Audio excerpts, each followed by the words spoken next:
Hi, I'm Teddy Atlas. It's good to see you guys again. I'm here with Kenny Robles, who you've seen before if you watched our first video that we did, the fundamental instructional video that I hope you guys watched it. We're back. Kenny is 7-1 as a pro, New York Golden Glove champion. He's going to help me today demonstrate something that, well, I'm guessing you guys are going to like it. I hope you do, because you've asked for it. That's why we're doing it. We've had a lot of requests to see an old style, a very specific style in boxing that certain fighters made, pretty famous. It's called the peekaboo. We're here to do that today, to teach you, to bring it to you guys. Tyson, of course, made it famous. But before him, it was Floyd Patterson, Jose Torres. Torres won the light heavyweight title, knocking out Willie Pastrana. Patterson won the heavyweight title, knocking out Archie Moore, and then defended it for a while. Matter of fact, when Patterson won it with the peekaboo, he was the youngest heavyweight champ at that time, until Mr. Tyson beat that mark and became the youngest heavyweight champ. And Patterson was the first guy with the peekaboo to come back after losing the heavyweight title and regain the heavyweight title. Cus D'Amato, my mentor, the great Cus D'Amato, I think I'm a little bit, of course, prejudiced, but I think Cus was the best boxing mind of all time. He was committed to one thing. He wouldn't get married because he didn't think it was fair. He couldn't share personal boxing because boxing was his whole life. Boxing was everything. Cus came up with the peekaboo. Now, where did he get it from? Well, Cus got it from a fighter back in the 20s, back in the days when boxing was the biggest sport, bigger than baseball, biggest sport in the country. The heavyweight champ was Jack Dempsey. He was bigger than Babe Ruth. He had his own restaurant on Broadway later on. There was only one champion in every division. What a sport.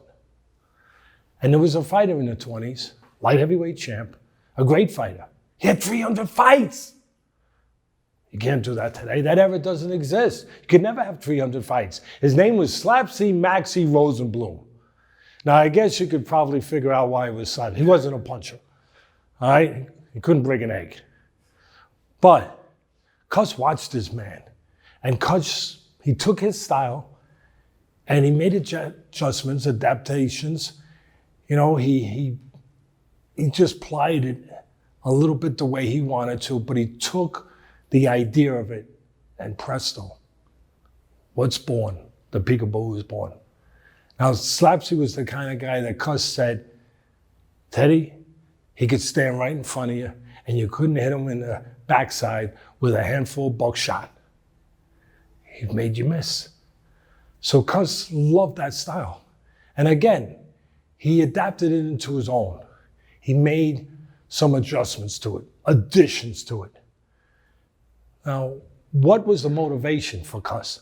The motivation was he wanted a style that was aggressive, popular, fan-friendly, would put fannies in the seats. Because Cus understood it was a business.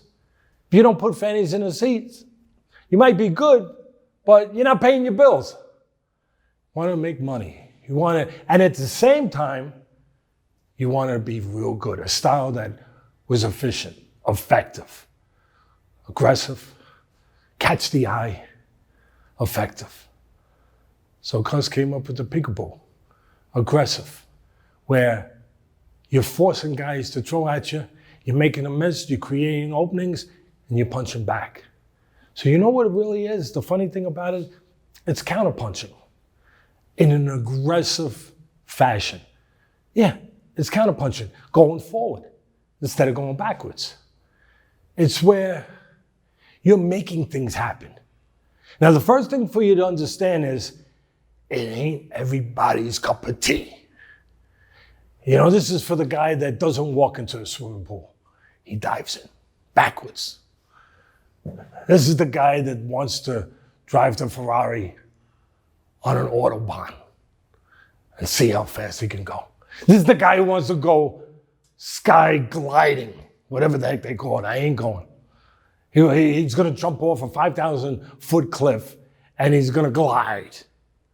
I mean, this is for the guy that likes to listen to Metallica, not Sinatra. I love Sinatra. But it has to be matched with an aggressive psyche. A guy who, it's not for the chess player. It's not for the guy. And listen, those guys are some of the greatest boxers of all time. I'm the first to say it. But it's not for the passive guy. It's not the guy who wants to watch the movie of Gandhi. It's the guy who wants to watch Rambo. It's part of it, to have that aggressive part to you that you got to get out, that you want to use. That, again, you're not sitting back and being just contemplative. You're thinking, but not in the same way as the other guys I'm describing. And again, some of those guys are some of the greatest boxers we have. But guys like Patterson, Tyson, Slapsy Maxey, Jose Torres, they were able to use this style to be efficient. And why am I doing it? Well, I said it at the beginning, because you guys asked for it. But there's another reason. I believe in history. I hope everybody does. I believe in preserving history. There's got to be a way to preserve things for the younger generation to know about it, to understand it, to see the significance, the impact that it had at the time that it had. Kind of like the wishbone offense in football. You guys know about it? A lot of you probably don't. Google it. There was a time when that dominated football. Or the single wing. That dominated football. It changed. There was a transition. Of course, it went away. But you can go back to the archives and you can see it. Remember the Dallas Cowboys with Tom Landry? Were you a Dallas Cowboy fan? No. Good. Oakland Raiders, baby. My son, he works for them. Oh, not Oakland. Las Vegas Raiders, baby. Tom Landry was a genius. He was the guy who came up with the shotgun. You see it all the time now. Where did it start? A lot of people don't know. Where did it start? What's the genesis of it? We're going to teach you, show you where the peekaboo started. And where a guy who had impact on a whole sport using it, Mike Tyson, Iron Mike, where he exploded on the scene, where he came, and when he came, he was going through the heavyweight division at the beginning like a bowling ball, knocking over pins, sideways, backwards, forwards, all kinds of ways. We're going to show you how he got that way, the style that he used to knock pins or heavyweights, sideways, backwards, forwards, frontwards, all different ways. And one of the other things that I will explain, as I said, you need that mindset. You know, again, this is not for the guy that, wants to stand back and, you come in 2 inches, he goes back 4. And he's like, those guys are great. Don't get me wrong. Floyd Mayweather, all the respect. But this is for the guy, the guy that wants to be on a meteor. And there's something to explain about that. It's probably not the style that's going to give you longevity. I'll be very honest about that. Because mentally and physically, it's so demanding. It is like a meteor. I mean, meteors go and they glare and they light up the sky, and you look at them. Like you look at the peekaboo. It gets your attention. But they burn out. Because you're putting yourself at more risk. It's the kind of style where you're forcing things to happen. You're putting yourself at risk. But is it risk? Or is it the opposite for the person doing it? Because the person doing it thinks, I'm in control. I'd rather depend on myself. I'd rather be in control than be a passenger. I want to drive the car. I don't want to be watching. So yeah, I'm putting myself at more risk. I'm pushing the envelope. Yeah, but I'm doing it. And I believe that I can do it. So it's for that kind of mindset. And there's a physical element to it too, I want to say. You know, in basketball, you're not going to take a 5'4" guy and make him a center. No, you ain't doing that. Well, in my sport, in boxing, you're not taking a 6'5" guy and teaching him the peekaboo. No, it wouldn't make sense. Use those physical attributes on the outside. Time the guy on the outside. Make him pay for real estate as he tries to get to the taller guy.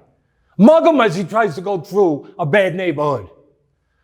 No, this is for the guy that's aggressive mentally, for the guy that I just said that wants to listen to hard metal rather than soft music, guy that is kind of wired that way, that kind of mentality.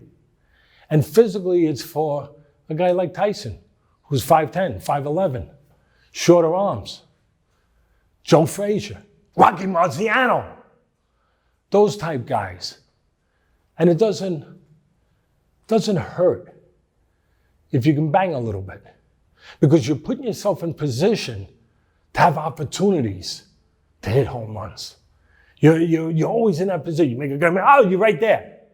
So if you can really bang, well, it works. It's exciting. It's fun. Except if you're the guy on the other end trying to keep that guy off. It can be kind of like right now, hot, a lot of heat. It's hot in here today. We're sweating. But it's not so hot we can't go and teach you guys the peekaboo. Maybe it's perfect for that.